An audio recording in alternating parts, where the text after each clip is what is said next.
Welcome again to my MK's video tutorial. Okay.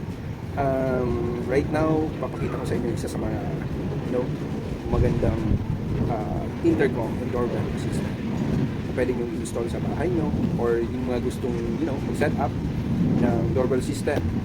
Yung kagaya ko, sometimes nag-sideline tayo para kumita ng pera. So, this tutorial, ito yung guide ko na for unboxing of door lock system. Okay, and then may basic tutorial na rin kung paano yung isa-set up siya. Ito yung model natin. Okay, this is the model. Kita nyo indoor camera. Okay, and then this is for IP intercom. Okay, and then nasa likod din yung diagram niya, kung how it connect. So okay, let's begin. So, buksan na natin. Okay. Okay. Ayan. Okay. Ito. Nakikita nyo? Meron tayo ditong LCD, yung sa door, indoor station kung tawagin, Kasi pag may tumawag sa labas ng doorbell, dito pwede nyo siyang kausapin. Pwede nyo ring makita yung kausap mo. So, ito usually naka-set up sa loob ng bahay. Okay, inside ng room or sa bahay, kitchen. So, pwede ka mag-set up ng dalawa na ganito, main door. Actually, I have a 2 device na ganito. Pakakita ko sa inyo. How does it work? Okay, and then etong indoor natin na station kung tawagin is mayroong bracket din yan. Okay, yan, ito yung bracket. Pwede mo siyang i-mount dun sa may side, dun sa may kitchen or sa room or sala. So, pag may doorbell, you can talk to them. Okay, this is the indoor station. Okay. Tapos makikita mo, may connection din yan sa loob. It's a PoE also, power over Ethernet. Ibig sabihin, pwede niyang i-power to na device mo using the PoE. Okay, network cable lang. Okay ka na. So, ganyan, kaganda yung system nito. In case mayroon kang alarm for your fire detection sa bahay, simple fire alarm, pwedeng mag-alarm dito. Okay? Pwede mong ikabit din dito yung alarm para mag-alarm siya dito. Meron din itong infrared na pwede kang i-alarm pag there's something na dumaan dun sa area na yun. So maraming features din na pwedeng ikabit dito sa terminal port. So, may tinatawag siyang terminal port. Is the other port here, kung makikita mo, that's the power. Okay, siguro pakita ko muna sa inyo yung kasamang accessories nito. Okay, ng main door. Okay, and then ito pala yung, okay, this is the outdoor, okay, or the main door station mo, this one. Yan, nakikita mo may camera siya, may infrared, tapos this is yung doorbell, okay, and then it will ring doon sa main door natin. Once na-press mo yan, mag-ring yan dito sa main door natin na camera. Okay, and then eto, mayroon din tong tamper protection, and then PoE din siya. Okay, hindi mo na kailangan ng power, PoE.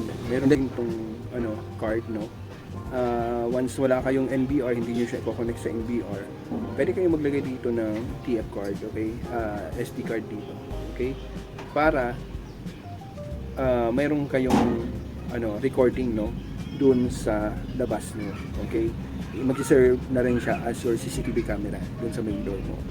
Okay, pag nilagay mo yan sa main door mo, pag may card ka inside, makikita mo, nadidetect niya, nare-record niya kung sino yung mga dumadaan dyan. So, it serves also as your CCTV sa bahay. Kung ang setup mo lang is intercom lang and doorbell, may kasama na siyang camera. Okay? So, may recording din yon, and then pwede kang mag-playback ng mga nangyayari dun sa sa system mo. Okay? So, yun. Isa pala yun na nakalimutan ko. Okay? Kaya hinabol ko lang kasi napaka-importante na ito. Kasi sinabi kang hindi lang naman siya doorbell function, intercom, but it can also be a CCTV camera na also dun sa main door mo. So, di ba? Ang dami niyang capability with this one. So, yun. Siyempre, hindi mawawala yung mga screw, pang-screw natin dun sa device. Pagkakabit natin yung device, i-mount natin.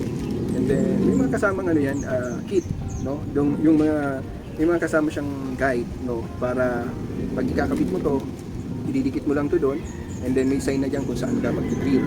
So, ganun na kadali yan. Hindi ka na mahirapan pag sukat-sukat ka dun sa mga nagtitrik ng mga device, idikit mo lang to doon, tapos drill mo, and then that's all, okay na. Mayroon din tong mounting kit na kung saan kinakabit to. Okay? May kasama siyang ganito. Saan to ginagamit? Usually ginagamit dito. Pag ilalak nyo na. Kita nyo to. Kasi may mounting kit to. Tapos ilalak nyo siya dyan. So, ito ang gamit nito. By the way, may kasama rin siyang ganito, no? Para mas madali mong tanggal yung mga ano yan, kung mag-unscrew, no? Kasi sometimes kailangan yun. Kasi para makita mo yung paano na iset up yung device. Kagaya na ito, tinanggal ko, in-unscrew ko siya para makita nyo, no? Yan. Kung makikita nyo, ito yung internet natin. PoE yan, no? Pa-power na siya. Ito rin yung terminal port kung tawagin, this one. Yan. Diyan natin kinakabit yung sa door lock, no? Door lock system. Ito, makikita nyo, dalawang cable yan, no? Baka malito kayo. Nasaan dito yung sa main door? Nasaan dito yung sa inside? Okay, indoor station. Okay, malalaman nyo pag ito yung sa outdoor natin, okay? Huwag na natin sabihin main door, outdoor na lang, the doorbell, outdoor station. Malalaman nyo yung outdoor is mayroon tong orange and yellow. Yan, magkakabit. Yan.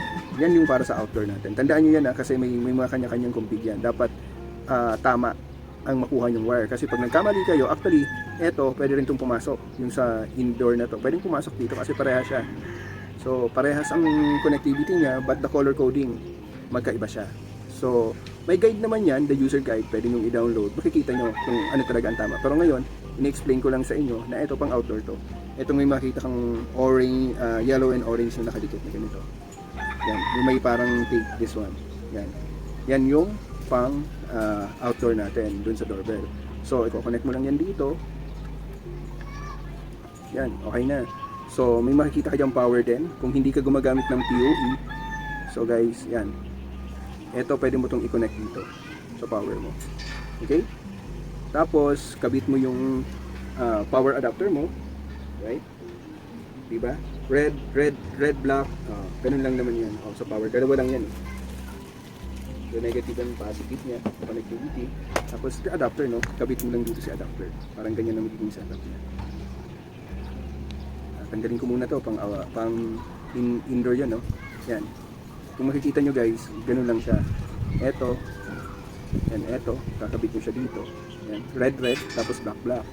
So, pag na-interconnect yan dyan, magpa-power na yung device nyo. Pwede nyo ito i-plug sa outlet. May power na yung device nyo. Okay? So, yan. Kung hindi ka naka-PoE switch, kailangan mong i-set up to. Okay? And then, kung makikita nyo, eto, i-explain ko na lang to dun sa isang video natin, ha. Paano i-connect yung door mo on this part. Okay? May mga color coding to. Pero very simple lang naman dito ang color coding. Especially pag door lang ang gagamitin mo. So, dun sa guide na gagawin ko, madali lang yun. Okay? Tapos, yan. Ang sabi ko, di ba, medyo hassle pa yung may mga adapter ka. Since may PoE switch ka na, dun mo na lang sa PoE ito ikakabit. So, ganun kadali yung setup mo. Yan. Pag kinabit mo yan, kung wala ka namang door lock, gagamitin mo to pang intercom at saka pang doorbell. You're good. Diba? Wala ka nang, kahit hindi mo na to ikabit, okay lang kung wala ka namang door lock. Kasi ang gusto mo lang, mag-function lang si doorbell at saka si doorbell lang at saka si intercom lang. Kung yun lang ang function mo, wala ka namang connectivity dun sa door lock system, tatakbo na siya by using Ethernet cable lang. Kahit wala tong kable natin dito, no? Ito na siya. So, yan. Pwede mo na mapatakbo yan. Yung intercom mo, mag-run na yan. Ito, magko-communicate itong dalawa. So, later papakita ko kung paano dun sa video. I-set up lang muna natin to para makita nyo. Pwede nyo na rin actually i-configure directly nyo. Kahit wala kang laptop, pwede mo nang i-configure to. So, etong guide na to, basic guide lang to. Paano mag-link, mag-sync yung dalawa. Okay? So, yan. For the for the indoor naman, mayroon din siya. Yung cable niya, di ba? Sabi ko, ito yung cable niya. Yan. Yan yung niya, masyadong maraming maninipis, pero wala siya yung sa outdoor natin na ganito. Kaya doon yung ma-identify. Basta pag may outdoor, tandaan niyo yung may ganito siya na cable. Yan, yung parang orange and yellow na cable sa outdoor yan. So, ito naman sa indoor to. Okay? Bakit may ganito yung indoor, no? Bakit may ganito yung indoor? Saan gagamitin to? So, marami kang pwedeng i-interconnect dito sa ano yan, sa device mo na to, no? Kasi, halimbawa, mayroon kang fire alarm, no, na set up sa bahay. Pwedeng, pag may alarm, may sunog, magri-ring to. So, i-connect mo lang to dun sa fire alarm device mo, na pag nag-alarm siya, i-ring ka. Okay, pwede yon. Mag-alarm ka, and then, isa pa dyan, may infrared din to, no, na pag may sinet up ka na infrared, may dumaan doon, ma-alarm ka rin. Oo. Mayroon din tong, ano yan, later siguro papakita ko kung ano yung pwedeng ikabit natin dito. So, yun ang purpose niyan, bakit kami ganyan. Okay? So, I think for the unboxing, eto, and then, after neto, ipapakita ko sa inyo yung configuration, no? I-on natin tong mga device na to using the PoE switch na. Okay? Wala tayong masyadong kailangang device dito. Oo.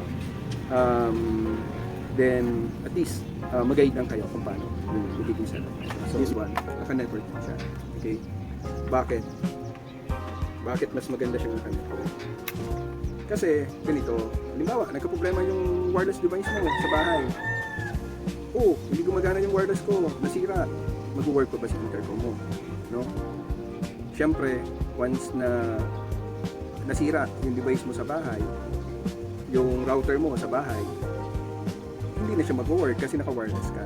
So, ang advantage naman ng work, anytime, kasi yung communication niya mas mabilis, mas maganda ang output. And may mga router na kayo dyan, Converge, PLDT, usually may mga setup to. Ito, naka-PLDT to right now. So, ang gagawin lang naman natin, okay, ito lang naman ang kailangan natin, itong apat na to, na device. Ito kasi, si internet nyo, yung sa internet nyo sa bahay, kung tawagin din kasi to is DHCP server. Okay? Ito yung nagbibigay ng mga IP address sa mga device. Parang pag sinabi nating IP, yan yung parang mga pangalan nila din sa network para nag-uusap-usap sila. Kagaya nito, si .1, ito si .2, yan, dun sila nag-uusap-usap. Parang yun yung mga pangalan nila na hindi natin alam, but dun sila nag-uusap-usap. Okay? Si .1, si .2, si .3, yung mga mobile device nyo, may IP address din yan. Si .6, .7, kaya yung pag nasa bahay kayo, lahat kayo may IP address yung device natin, pati laptop. Wala kang PoE, no? Pwede mong i-power to, pwede mo rin i-power yung connection. Okay? So, this is the power adapter. Pero kung may power ka na over internet nga, naka-PoE switch ka, hindi mo na kailangan.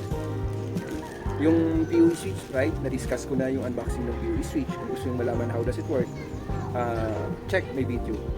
This is the PoE switch, power over internet. Pag kinabit mo to, using the LAN cable, eto, the LAN cable. If you connect this to the LAN cable, yan, kabit mo siya, magpa-power na siya. So, pwede mo siyang gamitin. Actually, mas maganda to kasi kung mag-design ka dun sa bahay, maghahanap ka pa ng lalagyan nito. So, kung mayroon ka ng ganitong device, connected din dun sa camera mo, kagaya nito, yung camera ko, eto is connected here, mas napakadali ng setup, no? Ang linis. Kasi eto, ang bulky nito, pag i-design mo pa to sa labas, ng ano mo pa, saan mo tayo kakabit, no? So, kaya kung dun sa mga nagdi-design ng solution para sa bahay, sa mga offices, always consider using the PoE. Okay? PoE switch and then PoE device. Mas madali yung setup. Okay? Power on the PoE switch. Then, connect natin yung ito yung router natin, no? This is the router. Okay? Hanapin nyo dun sa likod ng router nyo yung LAN, not 1. May 1 kasi yan. Ang hanapin nyo yung LAN, dun nyo i-connect. Kahit sa LAN 1. Kasi usually yung iba din is disable kasi ng mga tempo, no? Okay, connect nyo sa LAN 1 and then connect it dun sa PoE. Okay. And then, yung device naman natin. Okay. Yan, di ba? Very clear naman, no? This is a PoE. Nakapit lang din natin siya dito. Okay. Makikita nyo, once na connected yan, dito umiilaw yan dito. So, makikita nyo ngayon, may indicator yan dyan, may light indicator yan dyan. Yan. Yan, kinabit natin yan. Nakita nyo, may PoE siya. Itong port na to. Yan. Yan yung indication ng light. Tingnan nyo, pag tinanggal ko tong connection natin sa camera, tingnan nyo kung ano mangyayari. You see? Nawala siya. So, dalawa dyan ang nawawala talaga. Na-discuss ko na rin yun before. Kasi pag PoE, dalawa dapat ang umiilaw. So, kabit uli natin para alam nyo kung nagpa-function ba ng maayos. Yan. Dapat tandaan nyo, pag PoE device, dalawa yung umiilaw. The link and the power. Okay? Yan dalawa ang umiilaw and that's good. Ngayon, kabit din naman natin to. Si indoor natin, kabit natin. Okay, this is the power, no? Yan, tingnan nyo yung LED natin. Yan, umilaw na rin siya, no? Okay, nag-power na yung device natin. Ayan, see? Ayan. Okay. So, ganun. Ganun lang yung setup niyan. Then, ipapakita ko na sa inyo kung yung configuration. Okay? Kung paano tong dalawa mag-uusap. Okay? And then, the outdoor natin. Hi guys. Okay. This will be the welcome screen ng indoor station natin. Okay? Once you boot up, right? Sabi ko nga sa inyo yung indoor station natin, power siya ng PoE, this one, and this is the outdoor, no? The doorbell, outdoor station. So, lahat sila naka-power PoE siya. So, naka-on na sila lahat. So, right now, ito yung magiging screen ng main door mo. First thing, you need to type the password. Okay? Once you're done, just press OK. Okay? And then, by default, you need to set up by English. Okay, so there is a need for the email, so next. Yeah, you need to check the auto get IP address. Okay, you see there is already an IP address. Maybe next.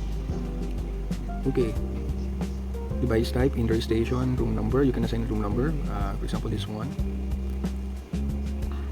Okay, sorry, just need to make it mas madali lang, pwedeng 1 lang. Room number 1, and then okay, same password, then click next.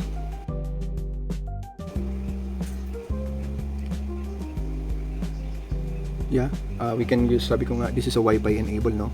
So we can use also Wi-Fi to connect to the network. Okay, this is the date format, time zone, that's good. Singapore. The time settings, I think the default is good already. Yeah, see that? That's the default. Time settings, everything is good. This one, if you want to control, right, just device to outside of your network, manonotify ka in case may mga alarm, you can enable this one. So you just need to scan the server, then, and this one is you need to scan that to download the application. Once you download the application, you just click this one doon sa application, and then it will be added on your T-Connect application. Then click next.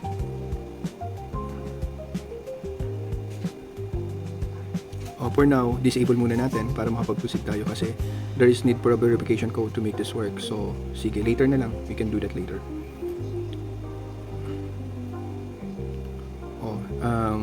Okay. Pag nakita nyo yan, nakita nyo na kaagad yung indoor natin, this one. The door station natin, nakita nyo na. This one, that is the indoor station. Nakita niya active, you just click that one. Then click next. And just click that one, then click next. That is the main door, no? Yung ano natin, outdoor.